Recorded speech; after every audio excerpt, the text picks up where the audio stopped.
Juger les autres pour mieux installer le pouvoir des rois de France, quand l'histoire de la main de justice bouscule celle du roman national. Pour nous en parler, Patrick Boucheron reçoit l'historienne Elisabeth Schmitt avant de retrouver la chronique de Manon Bril.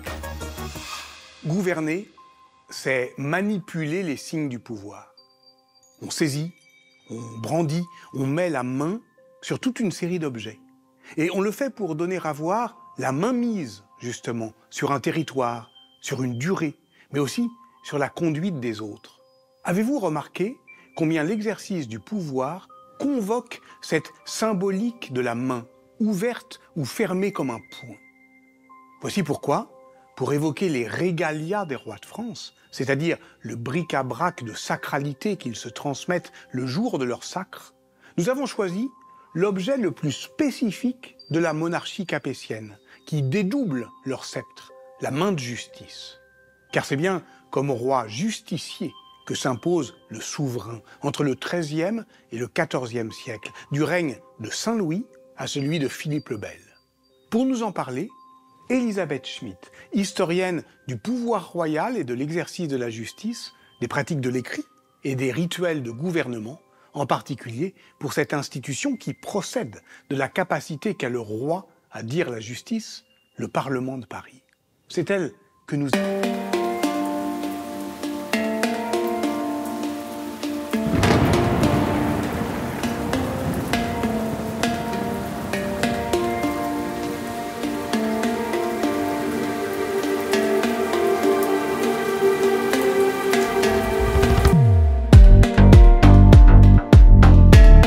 Qui est décrite dans les sources du Moyen-Âge, est une main, c'est un sceptre court, qui est donc d'une coudée, nous disent les sources, au plus, c'est-à-dire la distance qui va du majeur au coude.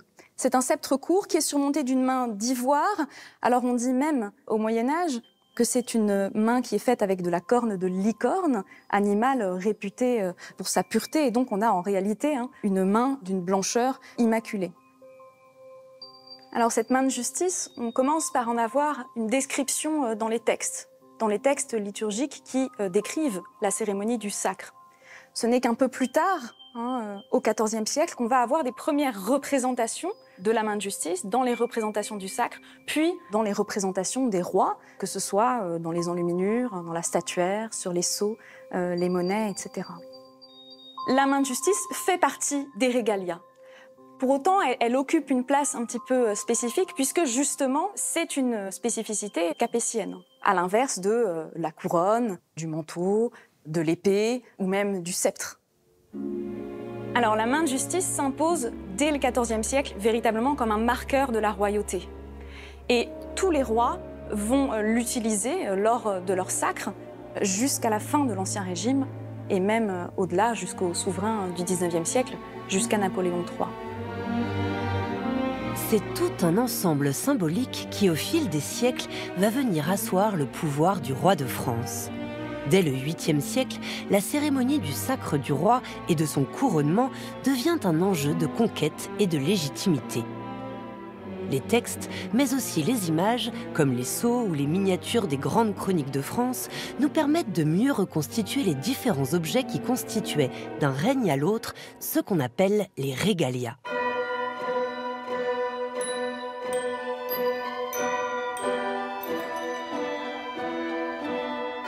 Remises lors de la cérémonie du sacre, elles viennent définir les fonctions de la royauté.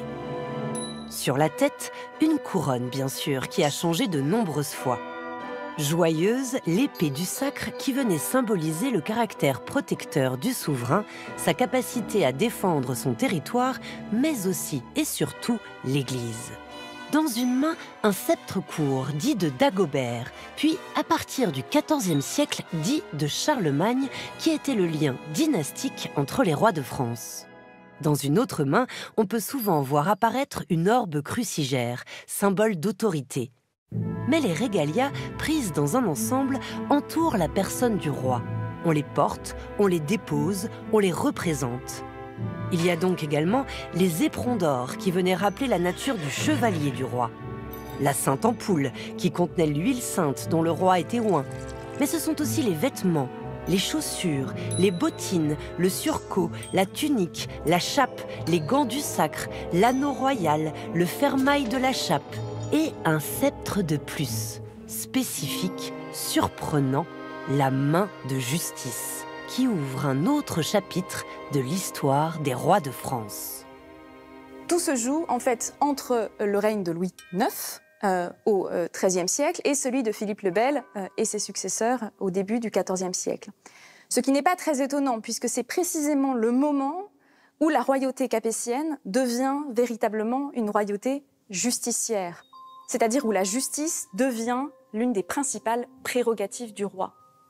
La justice, qui était d'abord rendue au sein de la curia du roi, se professionnalise, s'autonomise et devient le Parlement, qui est véritablement la cour de justice pour l'ensemble du royaume.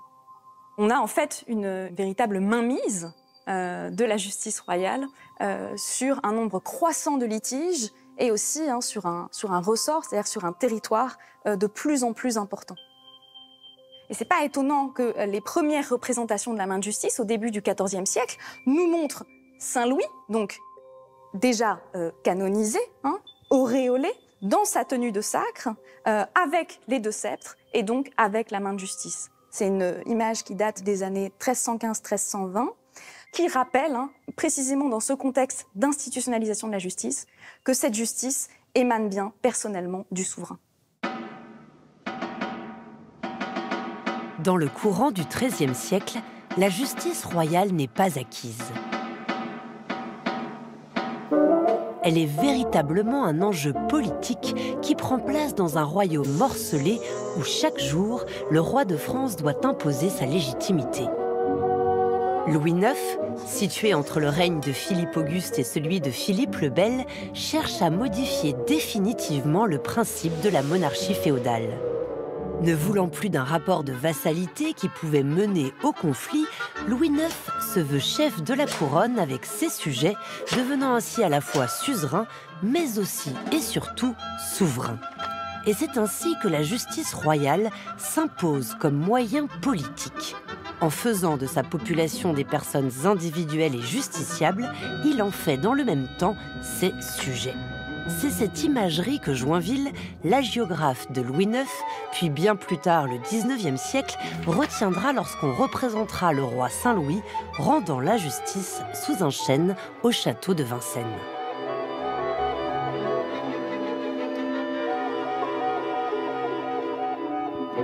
Au-delà des images, toujours est-il qu'une nouvelle administration se met en place sur tout le territoire au milieu du XIIIe siècle. Prévôts et baillis sont dépêchés comme représentants de la justice du roi et le royaume s'organise désormais en circonscriptions. Puis, afin de diffuser la justice royale, les parlements sont institués entre 1320 et 1345 sur l'ensemble du royaume de France. Dans les actes du Parlement de Paris, qui ont été ici recensés au XXe siècle, l'expression de main de justice est courante, est très courante, avant même l'apparition de l'objet. Mais alors que désigne la main de justice dans les archives du Parlement? Elle désigne en fait l'intervention de la justice royale dans une affaire. Ces litiges sont alors placés, dit-on, sous la main de justice ou sous la main du roi, qui sont deux expressions employées indifféremment. C'est-à-dire ce moment où la justice royale décide de placer un bien litigieux sous séquestre. Et cette mise sous séquestre est signalée par des mains de bois, par des mains de justice, par des mains de bois ou représentées sur des panneaux présents donc sur le territoire. Dans ce sillage vont se multiplier les représentations de la main de justice, les représentations des souverains avec la main de justice. Alors l'importance de ce marqueur dynastique, il redouble évidemment dans des moments de fragilité ou de rupture dynastique. Et c'est le cas notamment quand, au milieu du XIVe siècle, on passe de la dynastie capétienne directe à la branche cadette des Valois. On va voir alors un fort investissement dans l'ensemble des représentations investissement qui se porte sur la main de justice, à la fois comme marqueur capétien et bien sûr comme rattachement à Saint-Louis. Une nouvelle étape est franchie avec Charles V, qui fait confectionner pour le sacre à venir de son fils un nouveau sceptre, qui est le sceptre dit de Charlemagne, un sceptre surmonté d'une statuette de Charlemagne, qui tient dans sa main gauche l'orbe impérial.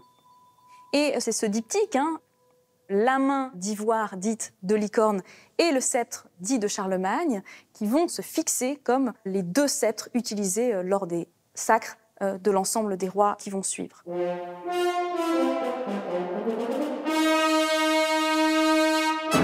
La mise en narration de la monarchie passe par une passation des signes, des symboles et des images.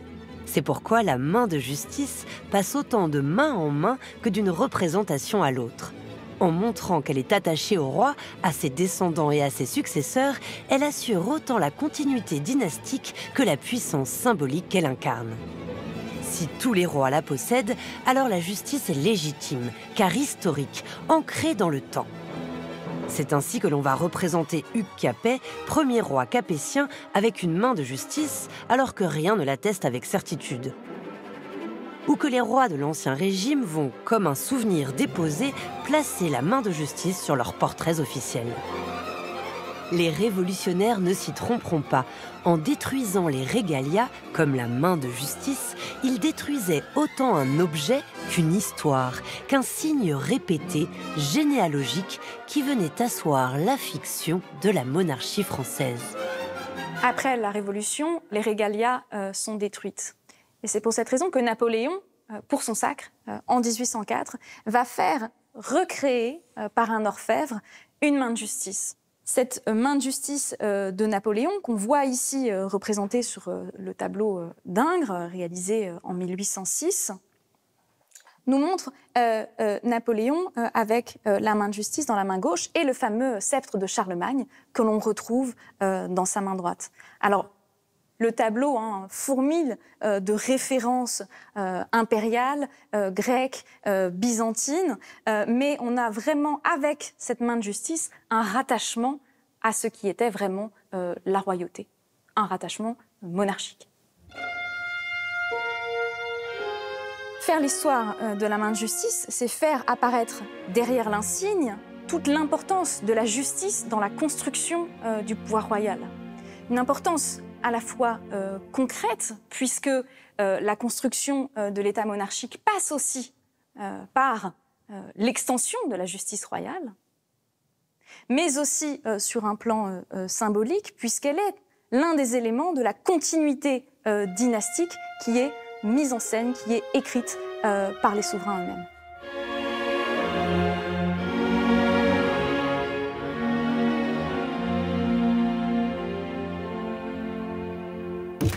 Et maintenant, Manon Bril déjoue la frontière entre histoire et culture populaire.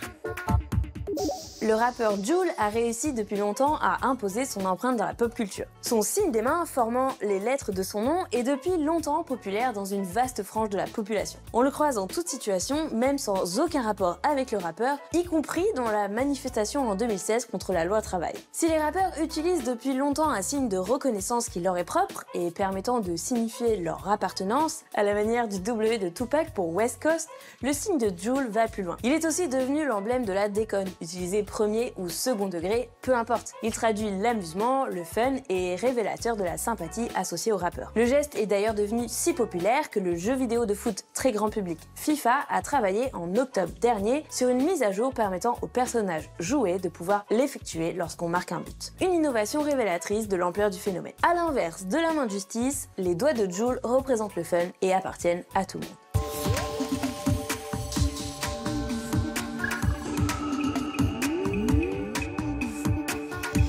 C'est toujours ainsi avec les objets du pouvoir. Ils construisent une pérennité qui s'étend de manière factice en amont et en aval de leur invention. En l'occurrence ici, de Hugues Capet à Napoléon, composant un roman dynastique qui précède et qui prépare le roman national. En faire l'histoire revient donc à les ramener au moment critique où se joue leur signification véritable. Et pour la main de justice, tout se joue donc entre Saint-Louis et Philippe le Bel, au moment où le roi cesse de dire la justice seule sous son chêne, selon une imagerie qui se construit précisément au moment où la personne du roi s'éloigne et se fige, au temps de l'exaspération de l'État sous Philippe le Bel. Et alors, derrière le bruit de fond de la grande machine administrative, y a-t-il encore quelqu'un, un corps, une présence, une voix? Telle est la question vertigineuse que posait Jacques Le Goff dans son grand livre sur Saint-Louis, paru en 1996, et qu'il écrivit moins comme une biographie que comme un essai historique sur la possibilité d'écrire une biographie aujourd'hui. À bientôt.